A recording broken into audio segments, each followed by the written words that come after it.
kape ni Choy. 150. So, ano yan? Di ba tag-dos? Tag 4. Wait lang.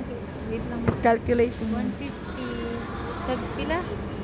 4. Divide 4. So, 37 times 37. na kape mo pa sana. 37 na timpla mo sana yung Choy. Oh. Yun na yan.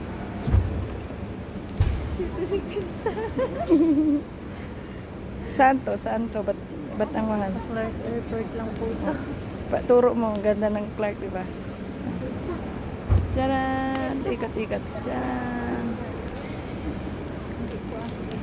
Achoy, Katto lang sa... kadto ka lang. Punta lang ng Clark Airport para magkaroon. Tingnan mo, doon yung mga Pinoy. Hindi man bumili ng...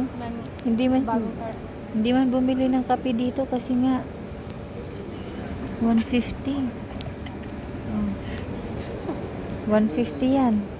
Siya lang na Pinoy ang bumili ng kape dito. Tingnan mo ba naman yung mga kasama niya, oh.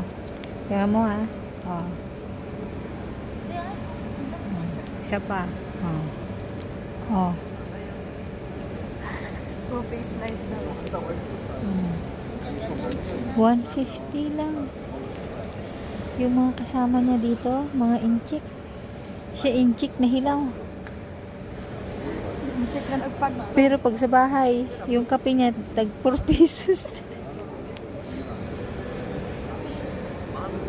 Pero bawi, punong-puno. Bawi, punong-puno. Bawi, punong-puno. Huwag mo itapon yan, yung cup, ha?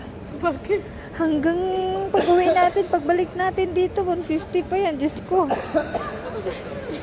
Ano natin? So, 150, bitikman natin kung anong lasa ng 150. Guys, wait lang guys. Tikman mo muna. Rate 1 to 10. Wait lang. Mainit, ha? Rate 1 to 10. Yung kape mo na 150. Oh, wala. Nga. Reaction pa lang, di mo na alam kung anong sabihin mo kasi wala kang masabi, hindi mo alam kung anong lasa, kung kape ba talaga o hindi.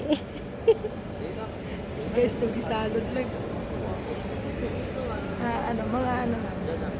Mas matapang lang to. Kaya pala, kasi matapang, kaya ipaglaban. Kaya ang mahal lang. Sus, kahit matapang pa yan kung hindi kayo paglaban. So, may itlog pa tayo dito guys. Huwag ka.